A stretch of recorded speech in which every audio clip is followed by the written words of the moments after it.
Владата ќе ја укине ставката пристап до мрежа од 200 денари која граѓаните ја плаќаат секој месец и за која кога се воведуваше, имаше бурни јавни реакции. Таа давачка ќе биде укината и во текот на мандатот на оваа влада ќе биде укината.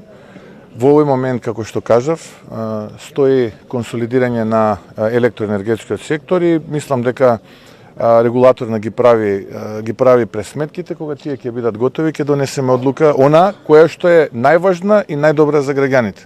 И покрај енергетската криза во Европа, Мицкоски не очекува турбулентна сезона во државата.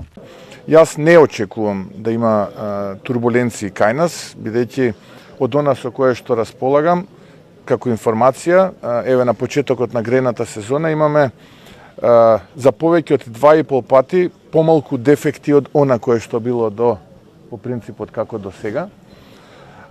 Она што го имаме како располагање на ресурс во Рек Битола и во другите електрани е на нивото на очекувано за овој период од годината. За жал хидрологијата е намалена, е некаде околу 22-23%, може би требаше да биде над 30 во овој период, но таква беше годината сушна.